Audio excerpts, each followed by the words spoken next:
একটা প্রশ্ন অনেকেই জিজ্ঞাসা করছে যে বিজেপি ক্ষমতায় আসলে, যদি পশ্চিমবঙ্গে আসে, যদি যদি যদি তাহলে মুখ্যমন্ত্রী হবে কি? তাহলে বিহারে তাকান, আসামে তাকান, উত্তর পেয়ে যাবেন। বিহারে সম্রাট চৌধুরী, আসামে কে? হিমন্ত বিশ্ব শর্মা। এই দুজনের মধ্যে একটা কমন জিনিস আছে, except the fact that Himanta Biswa Sarma at least একটা পিএইচডি করা শিক্ষিত লোক, সম্রাট চৌধুরী সেটাও না। দুজনে আদারওয়াইজ প্রায় একই রকম, মানে ছাত্র রাজনীতি, মানে প্রথমে বিজেপিতে ছিল না, আগে ছিল কংগ্রেস, আরজেডি, এসব মানে স্থানীয় দলগুলোতে ছিল। এবং হিমন্ত বিশ্ব শর্মা প্রথমে স্থানীয়, তারপর কংগ্রেস ও বিজেপি। সম্রাট চৌধুরীও 3 ঘাটের জল খেয়ে বিজেপিতে এসছে। নাম্বার ওয়ান, অর্থাৎ পার্টি পাল্টানোর একটা ট্র্যাক রেকর্ড থাকা যায়। এবং ছাত্র অবস্থায় দুজনের বিরুদ্ধেই খুনের মামলা হয়েছে এবং যথারীতি সময়ে ক্ষমতা পাওয়ার পর সেসব মামলা উঠেও গেছে। আর হিমন্ত বিশ্ব শর্মা তো অসাধারণ লোক, তার বিরুদ্ধে যত কেলেঙ্কারির অভিযোগ, খুনের অভিযোগ, হ্যান ত্যান, ফাইল হারিয়ে যায়। এটা হচ্ছে অরণ্যের প্রাচীন প্রবাদের মতো আসামে, যে তার বিরুদ্ধে কোনো অভিযোগ আসলে ফাইল হারিয়ে যায়, সেটা অন্য ব্যাপার। আবার পজিটিভ দিকও আছে দুজনের, যে দুজনাই বিজেপিদের লোকেদের কাছে খুব জনপ্রিয়। দুটো কারণ, এক হচ্ছে এই যে তারা দুজনেই একটু ড্যাশি পুষি, মানে মুসলমানদের এগেনস্টে, বিরোধীদের এগেনস্টে নরম গরম কথা বলতে পারে। আর 2 নম্বর ক্যাপেবিলিটি হচ্ছে যে এরা দুজনেই মোটামুটি প্রো ডেভেলপমেন্ট, যে বেসিক্যালি যেমন আসামের, সত্যি কথা বলতে কি পশ্চিমবঙ্গের থেকেও আসামের ডেভেলপমেন্টাল গ্রাফ অনেক বেটার। হিমন্ত বিশ্ব শর্মা আসামে অনেক শিল্প এনেছেন, এবং আমি তো আসামে 2 বছর আগে গেছি এবং দেখেছি আসামে প্রচুর ডেভেলপমেন্টের কাজ হচ্ছিলো সেই সময়। সুতরাং দুজনেই এটা ঠিক যে কর্ম লোক। কারণ দেখুন, একটা কথা অস্বীকার করে লাভ নেই, হিমন্ত বিশ্ব শর্মা এবং সম্রাট চৌধুরী দুজনেই যখন, মানে একজন আরজেডিতে ছিলেন আর একজন কংগ্রেসে ছিলেন, তখনও কিন্তু তাদের বিরুদ্ধে কেলেঙ্কারি ছিল, কংগ্রেস শোনেনি। তো আজকে কংগ্রেস হিমন্ত বিশ্ব শর্মা প্রচুর স্ক্যাম করে বলো তো লাভ নেই।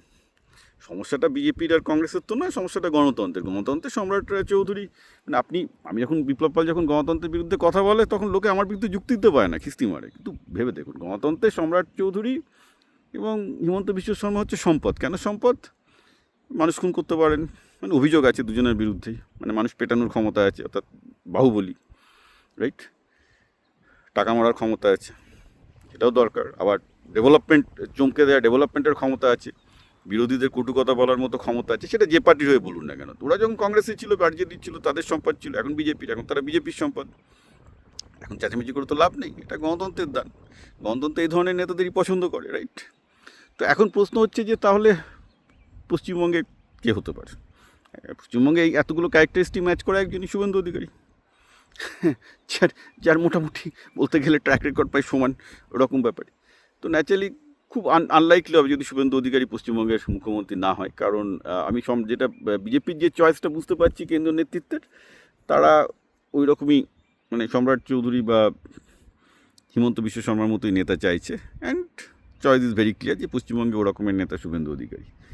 তো এখন ব্যাপারটা হচ্ছে কি, আমি জানি যে বামপন্থা, তৃণমূল, এরা হাউতাস করে, কেলেঙ্কারি, স্ক্যাম, ওই খুনের আছে। ভাই বলে কী হবে? হিমন্ত বিশ্ব শর্মা যখন কংগ্রেসের ছিল, তখন তো এদেরকে নিয়ে এরা পুজো করতো। সম্রাট চৌধুরী যখন আরজেডি ছিল, তখন এদেরকেই তো এরা পুজো করতো, তাদের সাথেই তো হাত মিলে কাজ করেছে, রাইট?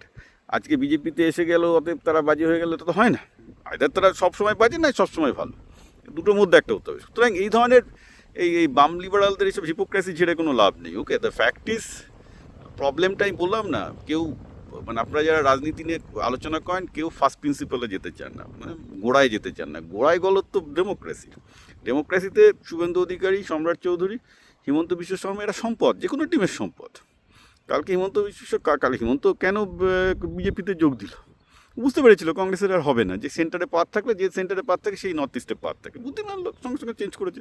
সম্রাটটা তাই বুঝেছে আরজেডি দিকে কিছু হবে না, কারণ কেন্দ্রে যেহেতু বিজেপি ঢুকে গেছে। বুদ্ধিমান লোক, ক্ষমতা চেঞ্জ করেছে, রাইট? সে ডেমোক্রেসি। তো আমি যখন বলছি যে ডেমোক্রেসির থেকে অটোক্রেসি ভ্যালু, আপনারাই তো আমার বিরুদ্ধে তেড়ে আসছেন।